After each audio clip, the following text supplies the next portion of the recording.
سلامونه مې در واخلئ درنو لیدونکو په دې هیله یم چې ټول به رک روغ یاستئ.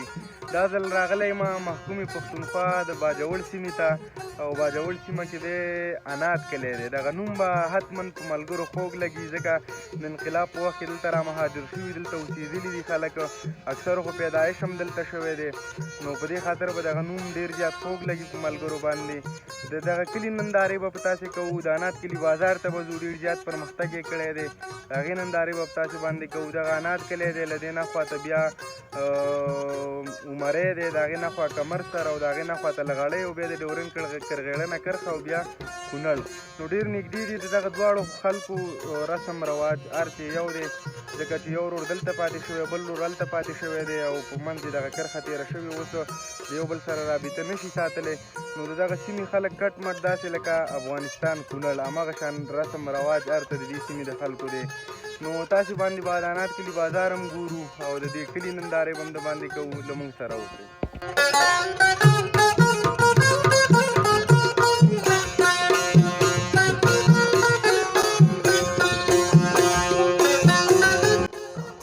درنو لیدونکو دا د عناد کلي بېلابېلې نندارې دي چې په دغه نندارو کې تاسې د عناد کلي د خوا او شا سیمو او د عناد کلي ښکلا ننداره کولی شئ.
درنو ملګرو دا تاسې چې ګورئ د عناد کلي بازار دی چې ډېر زیات غټ بازار دی اوس او د لرو لرو ساحو نه خلک راځي دلته کار کوي تجارت کوي د تجارت په یو مرکز بدل شوی دی ډېر زیات غټ شوی دی نو دلته بېلابېل سهولتونه شته دی او د نورو کلو نه خلک راځي دلته د کار لپاره دلته د سودا لپاره او د عناد کلي بازار کې خپل اړتیاوې راپکوي او ډېر غټ بازار دی دغه د عناد کلي بازار تاسې په ویډیو کې بېلابېلې صحنې کتلی شئ.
نو درنو ملګرو د انات کلي بازار ډېر پرمختګ کړی دی، اوس ډېر زیات غټ شوی دی او دلته ګڼه ګونه بیخي سیوا ده. خلک بې حده ډېر راځي. د زرګرانو مارکیټ بیل لري، د موبایلو مارکیټ چې هلته ته هر ډول موبایل چې وغواړې واخلې ترلاسه یې کړي. همدارنګه بانک هم شته په دغه بازار کې. نور ډېر شیان هر ډول سهولتونه چې غواړې ترلاسه یې کړي. نو بل ځای ته د تګ لپاره د باجوړ د خلکو اړتیا نشته. په دغه بازار کې کولی شي چې هر ډول سهولتونه او هر ډول اړتیاوې رفع کړي.